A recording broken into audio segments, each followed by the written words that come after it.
नमस्कार मित्रों, मैं निधि श्रीमाली एक बार फिर से आप सभी का अपने YouTube चैनल में स्वागत करती हूँ।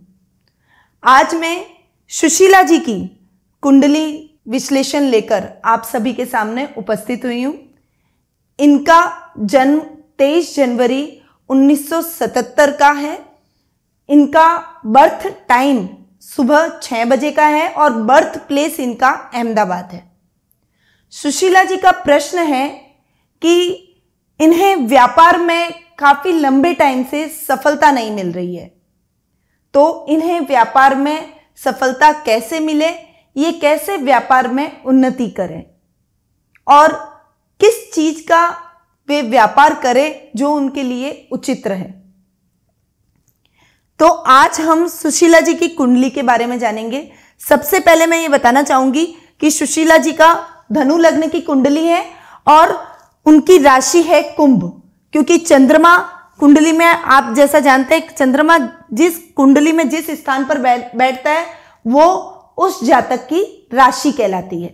यानी इनकी कुंभ राशि और धनु लग्न की कुंडली है। धनु लग्न और कुंभ राशि के व्यक्तित्व वाले व्यक्ति कम बोलने वाले होते हैं। दूसरों की सहायता करने के लिए ये हमेशा तत्पर रहते हैं। नहीं झुकने की प्रवृत्ति के कारण इनके मित्रों का दायरा भी सीमित रहता है।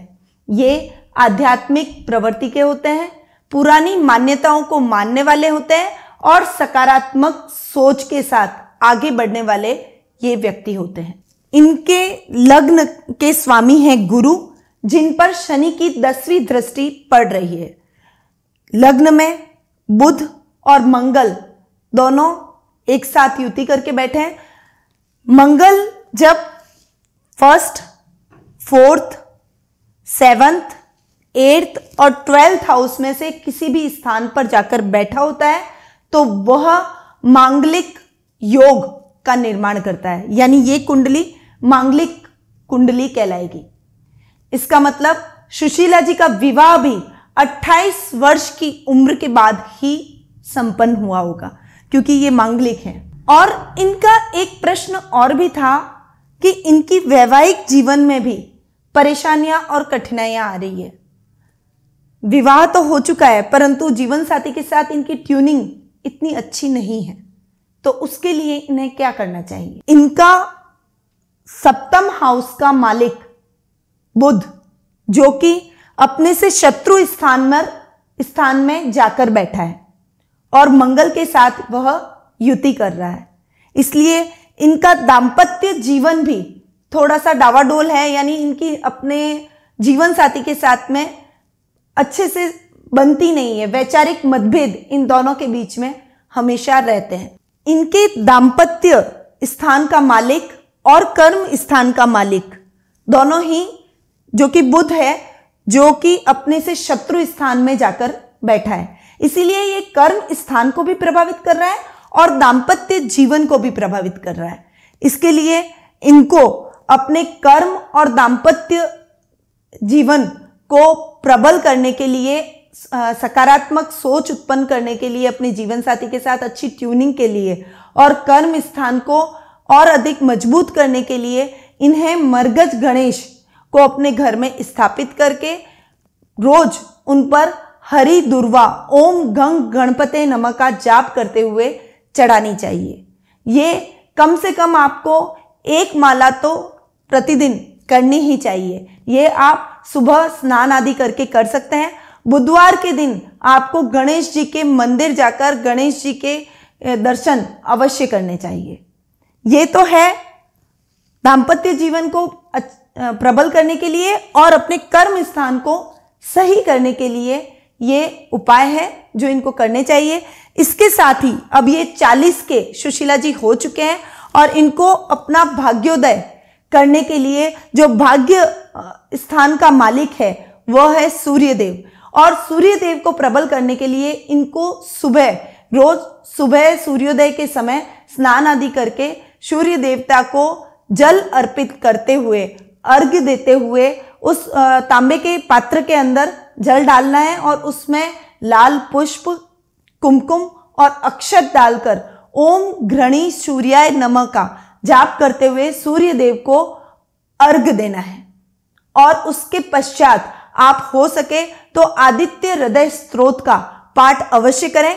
इससे आपका भाग्योदय होगा, आपके भाग्य में वृद्धि होने से आपका कर्म स्थान भी प्रबल होगा, आपके जीवन में आ रही कठिनाइयां दूर होगी और आपको अच्छे और सकारात्मक पॉजिटिव रिजल्ट मिलने अपनी लाइफ में शुरू हो जाएंगे। सुशीला जी अभी व्यापार कर रही हैं सौंदर्य प्रसाधन से रिलेटेड। उनका प्रश्न है कि मुझे कौन सा व्यापार करना चाहिए और उन्हें व्यापार में लाभ कब मिलेगा। तो आपके कर्म स्थान का मालिक बुध है, यानी आपको बुध से रिलेटेड व्यापार करना चाहिए। वैसे तो व्यापार के देवता बुध होते हैं, यानी आप अगर व्यापार करते हैं तो आपको व्यापार में उन्नति मिलती है, अच्छा लाभ देखने को मिलता है। तो व्यापार तो आपको करना चाहिए, परंतु आपको कंसल्टेंसी से रिलेटेड है, कंप्यूटर से रिलेटेड यदि कोई आप व्यापार करते हैं, या फिर पाठ्य पुस्तकों से रिलेटेड, स्टेशनरी से रिलेटेड यदि आप कोई कार्य करते हैं, कोई व्यापार करते हैं, तो उसमें आपको अच्छा लाभ देखने को मिलेगा। और यदि आप अकाउंटिंग से रिलेटेड कोई कार्य करते हैं तो उसमें भी आपको बहुत अच्छा लाभ देखने को मिलेगा। अभी आपको बुध में राहु का अंतर चल रहा है। वैसे तो राहु 11th हाउस में जाकर बैठा है। यदि 11th हाउस में राहु जाकर बैठता है तो वो बहुत ही अच्छे परिणाम देता है, परंतु जब आपको बुध में गुरु का अंतर आएगा, जो कि मई 2021 में आपको बुध में गुरु का अंतर आएगा, उस समय आपको अपने व्यापार में उत्तरोत्तर उन्नति देखने को मिलेगी और आप अपने व्यापार में सक्सेसफुल होंगे। अभी आपको पिछले कुछ टाइम से व्यापार में दिक्कतें आ रही है, वो दिक्कतें आपकी मई 2021 में जब बुध में गुरु का अंतर आएगा तब वो दिक्कतें आपकी खत्म हो जाएगी। वैसे भी आपका लग्नेश भी गुरु है, तो इसलिए जब बुध में गुरु का अंतर आपको देखने को मिलेगा तब आपको व्यापार में प्रगति मिलेगी। तो सुशीला जी, आज मैंने आपके प्रश्नों का समाधान किया, आपकी कुंडली का ब्रीफ डिस्कशन किया। आशा करती हूं आपकी शंकाओं का समाधान मेरे द्वारा हुआ होगा और आपको उचित मार्गदर्शन भी मेरे द्वारा प्राप्त हुआ होगा। आगे यदि आप लोग भी कोई मुझसे कुंडली डिस्कस करना चाहते हैं और आप चाहते हैं कि मेरे चैनल के माध्यम से मैं आपकी कुंडली का प्रेडिक्शन करूं, आपकी कुंडली का विश्लेषण करूं, तो आप कमेंट बॉक्स में जाकर अपने नाम के साथ अपने जन्म का स्थान, तारीख और समय डाल सकते हैं। जब भी मौका मिला और आपकी प्रतीक्षा जल्दी खत्म होगी और मैं आपकी कुंडली को अपने चैनल के माध्यम से डिस्कस जरूर करूंगी और कुंडली विश्लेषण आपको प्रदान करूंगी। अब मैं आज अपनी वाणी को यहीं विराम देती हूं। सुशीला जी, आपका भविष्य उज्जवल रहे और आप सभी स्वस्थ रहें, मस्त रहें और मुस्कुराते रहें। नमस्कार।